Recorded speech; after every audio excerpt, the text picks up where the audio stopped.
After the drafting of the Constitution, the decision was made that there would be a Bill of Rights.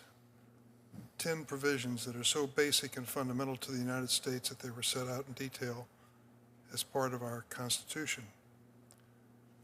The 8th Amendment to the Constitution provides excessive bail shall not be required, nor excessive fines imposed, nor cruel and unusual punishment inflicted.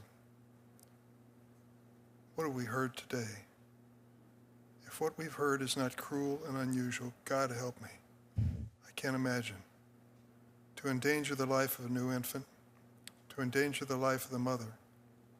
Dr. Sufrin, it seems to go beyond the physical.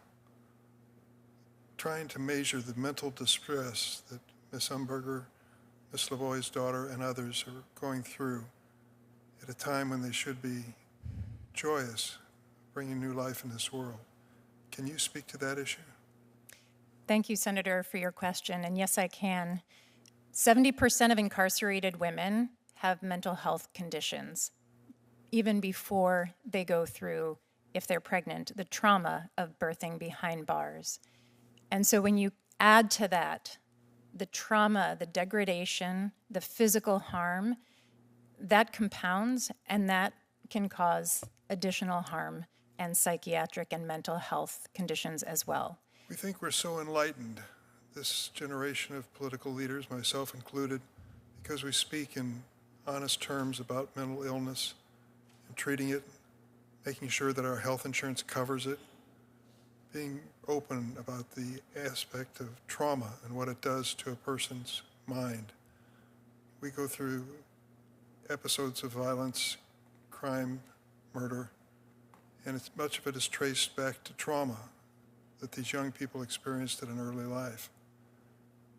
What I hear described today is the trauma that these two witnesses, one our daughter and Ms. Umberger personally, have gone through in their lives.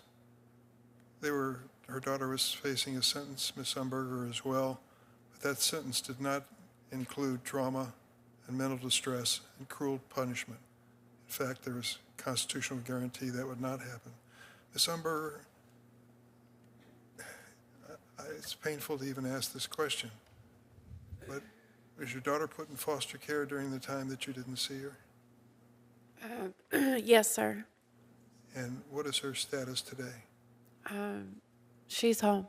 She's with her father. She lives with him full time. They gave him full custody while I was still incarcerated. Is it customary for the children to be put in foster care in these circumstances? I'm happy to answer that question, Senator Durbin. It depends. If there is a family member who is able to care for that infant, then that is what happens. But many people do not have a trusted individual who has the resources and ability to care for a newborn. And in that case, yes, the default is to go into the foster care system. Can you give me any rationale for the removal of an infant from a new mother so that she cannot nurse her or care for her personally? No, I cannot. I can't either. I suppose there are some extraordinary cases involving public safety where you might be able to make that argument, but they would truly be extraordinary. Thank you, Mr. Chairman. Thank you, Chair Durbin. Senator Kennedy.